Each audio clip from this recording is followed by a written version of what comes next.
சிறகடிக்க ஆசை ஸ்ரீயல்ல அடுத்து வர எபிசோடில் நம்ம அண்ணாமலை இருந்துட்டு இழந்த உடனே போயிட்டு சாமியை கும்பிட்றாங்க. அதுக்கு அடுத்ததா நம்ம பரசு வராங்க. என்ன பரசு காலையிலே வந்திருக்க, ஏதாவது முக்கியமான ஒரு விஷயமா?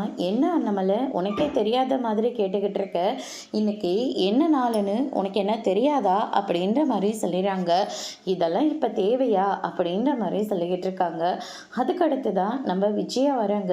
என்ன காலையிலேயே வந்திருக்கீங்க, இன்னைக்கு ஒரு முக்கியமான நாள், அதனால தான் இன்னைக்கு இங்கே வந்தேன்.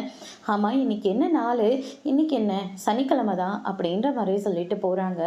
அதுக்கு அடுத்ததான் நம்ம மனோஜ் வராங்க. மனோஜ் கிட்டேயும் இன்னைக்கு என்ன நாள் அப்படின்னு சொல்லிட்டு கேட்கவும், இன்னைக்கு என்ன நாள் அங்கிள், சனிக்கிழமை தான் அப்படின்ற மாதிரி சொல்லிடுறாங்க.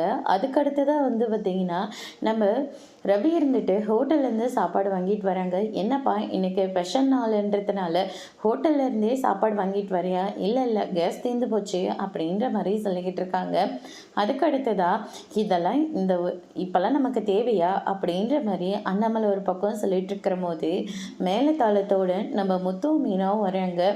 ஹாப்பி பர்த்டேப்பா அப்படின்னு சொல்லிட்டு முத்துவும் மீனாவும் வந்து விஷ் பண்ணுறாங்க. இதை கேட்டோன்னே எல்லாருமே ஷாக் ஆகுறாங்க. அதுக்கு அடுத்ததான் நம்ம அண்ணாமலைக்கு ரொம்பவே சந்தோஷமாக இருக்குது. வீட்டில் கேக்கெல்லாம் வெட்டி ரொம்பவே கிராண்டாக கொண்டாடுறாங்க. அதோடு இன்னைக்கான ப்ரமோ முடிச்சிருக்காங்க. இனி சிறகடிக்க ஆசையில் அடுத்தடுத்து என்னெல்லாம் நடக்க போகுதுன்றதை வெயிட் பண்ணி பார்க்கலாம். தேங்க்யூ.